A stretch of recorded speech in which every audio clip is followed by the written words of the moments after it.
امام فروخ اللہ کے راستے میں نکلنے کا تقاضا آیا. ان کی بیوی حالت حمل میں تھی، بچہ پیٹ میں تھا. تقاضا آیا، چلے گئے. انہیں بھی پتہ نہیں تھا کہ کب لوٹیں گے. چلتے چلتے چلتے چلتے 27 سال کے بعد واپس آئے. اگر اپنے بڑوں کی زندگیاں پڑھیں گے، اپنے اسلاف کی تاریخ پڑھیں گے، تو پھر ہمیں سمجھ میں آئے گا کہ کام کیا ہے. 27 سال کے بعد واپس آئے. مسجد نبوی میں داخل ہوئے. ایک حدیث کا درس ہو رہا تھا.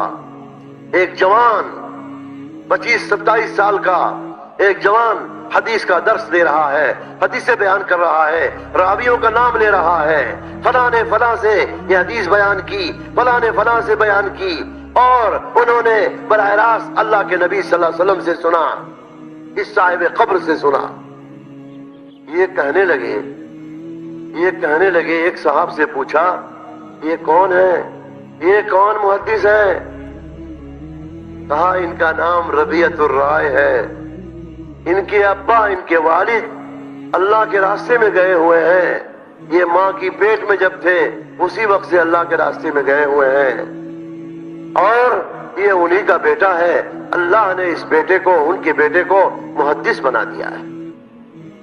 تو بھائی سمجھ گئے نہیں سمجھ گئے؟ ارے وہ سمجھ گئے کہ نہیں؟ وہ سمجھ گئے. ارے یہ تو میرا ہی لڑکا ہے.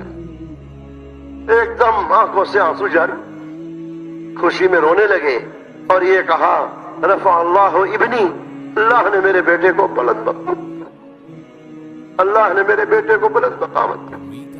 مسجد سے گھر گئے تو اہلیہ تو پہچانتی تھی. انہوں نے دروازہ کھولا.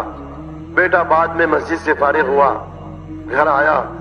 باپ نے دروازہ کھولا تو وہ حیرت میں پڑ گیا، یہ بڑے میاں ہمارے گھر میں کیسے؟ وہ تو دیکھا ہی نہیں تھا ابا کہاں ہے. میرے ابا کیسے؟ یہ جانتا تھا گئے ہوئے ہیں اللہ کے راستے. ارے آپ یہاں کیسے؟ کہا یہ میرا گھر ہے. آپ کا گھر کیسے؟ یہ تو میرا گھر ہے. اندر سے ماں آ گئی، کہنے لگی بیٹے یہ تیرے والد ہیں. 27 سال کے بعد اللہ کے راستے دونوں باپ بیٹے مل کر روئے. باپ تو دیکھ کر آیا ہی تھا، باپ تو دیکھ کر آیا تھا مسجد میں. اللہ اکبر. جب تسلی ہوئی تو 30 اشرفیاں دے کر گئے تھے بیوی کو. فرمایا وہ اشرفیوں کا کیا ہوا؟ فرمایا آپ کے بیٹے کی تعلیم و تربیت میں خرچ کیا ہے. جس بیٹے کو آپ مسجد میں دیکھ کر آئے، اس بیٹے کے اوپر میں نے اس کی تعلیم و تربیت میں یہ پیسے میں نے لگائے.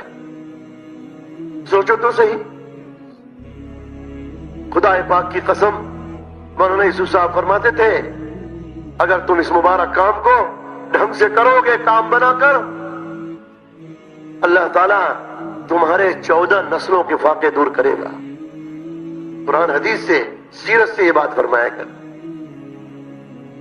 قرآن میں جہاں تذکرہ ہے موسیٰ علیہ السلام جب اللہ کے حکم سے حضرت خضر کی ملاقات میں گئے تھے، اس وقت میں حضرت خضر نے بہت سارے کام ایسے کیے تھے جو معمول کے خلاف تھے، عادت کے خلاف تھے. اس وقت میں ایک دیوار سیدھی کر دی تھی. حضرت موسیٰ علیہ السلام نے کہا آپ نے دیوار کیوں سیدھی کر دی؟ بستی والوں نے تو کھانے کو بھی نہیں پوچھا، گرتی ان کی دیواریں، اور جو ہے آپ کو سیدھا کرنے کی کیا ضرورت تھی؟ فرمایا میں نے اس لیے دیوار سیدھی کی ہے، یہ چند یتیم بچے ہیں، ان کا خزانہ اس دیوار کے نیچے دفن ہے. اگر ان کے بڑے ہونے سے پہلے گر جائے گی دوسرے لوگ قبضہ کر لیں گے. میں نے اس لیے سیدھی کی، جب یہ بڑے ہو جائیں گے ان کا خزانہ ان کو مل جائے گا. لکھا ہے تفسیر میں. اور یہ فرمایا ان کے باپ دادا نیک تھے، ان کے باپ دادا نیک تھے، 7 صدی اوپر ان کے باپ دادا نیک تھے. اس کی وجہ سے اللہ نے حضرت خضر سے ان کی دیوار سیدھی کرائی اور ان کے خزانے کی حفاظت کروائی. اگر ہم خوبیاں اپنے اندر پیدا کریں گے، ایمان اور عمل پیدا کریں گے، اور اگر ہم نے اس کو یہ لائنیں ٹھیک کی